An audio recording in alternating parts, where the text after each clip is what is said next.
et s'intitule « Les cafards dans les placards de Doumbouya & Co ». Alors que la meute d'insulteurs payés par Mamadi Doumbouya m'attaque suite à la diffusion de ma première chronique, un fait vient cruellement leur rappeler que leurs dénégations sont totalement mensongères. Le 28 avril, fidèles à leur pratique, les malfaiteurs à la tête de la Guinée ont kidnappé Mohamed Kamara, fils d'Ansou Damaro. Âgé de 15 ans et demi, ce collégien a été enlevé avec son camarade El Hadji Cissé alors qu'il revenait de l'école. Les ravisseurs ont imposé à l'enfant d'appeler son père pour lui demander de, je cite, publier une vidéo pour demander pardon auprès de la population et supprimer ses anciennes vidéos. Fin de citation. Non sans indiquer que c'est la seule manière pour son père de le tirer du danger dans lequel il se trouve. Géolocalisé à partir de son téléphone, l'enfant se trouvait à la résidence Bellevue. Qui disait que j'avais menti lorsque je citais dans ma dernière chronique la dite résidence parmi les laboratoires d'opération de la junte? Ai-je menti? Où sont les insulteurs qui ont menti? On se croirait dans un film si ces faits n'étaient pas vécus dans leur chair par les parents des deux enfants. La veille de cet enlèvement, Ansou Damaro a tenté de m'interviewer sur sa très suivie chaîne Facebook.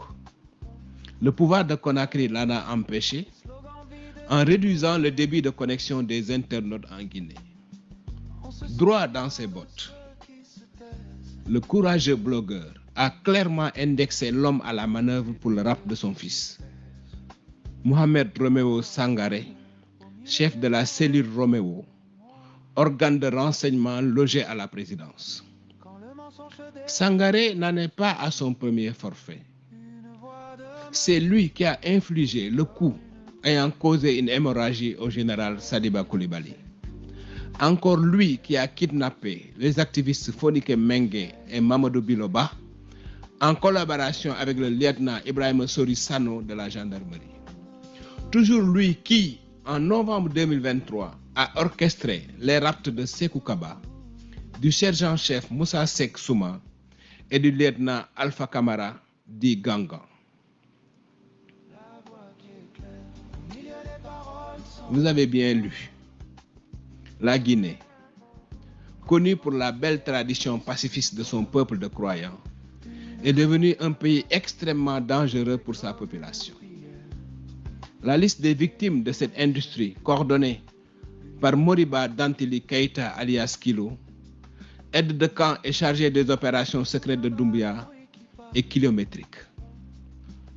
Néné Oussou Diallo, militante de l'FDG, Mamadou Boy Bari Di Mabore, responsable jeunesse de ce parti, le colonel Moussa Kondé de la gendarmerie, Safomba Kamano, frère d'Eli Kamano, ont été les victimes d'Ibrahim Sori Sano, agissant sous les ordres de Bala Samoura, patron de la gendarmerie.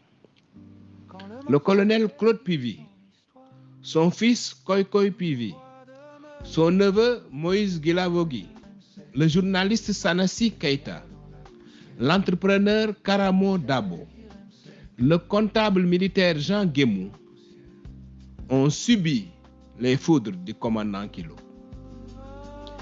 Les auteurs de ces faits ne s'en cachent même plus. Pour avoir tenté de concurrencer le cartel de la présidence, Sidiki Mara, nuitamment convoqué au palais Mohamed V, a été kidnappé avec son chauffeur Khalil et son bon petit papy qui l'accompagnait. Sa Land Cruiser V8 noir reste garée dans la cour de la présidence jusqu'à ce moment où je suis en train de vous parler. Tels sont les marqueurs du disque dur de ce pouvoir depuis sa naissance. Des centaines d'éléments de la garde prétorienne d'Alpha Condé ont en effet été froidement abattus le 5 septembre 2021. Des méthodes inhumaines ont été utilisées pour faire disparaître leur corps. Conakry abrite de nombreux charniers.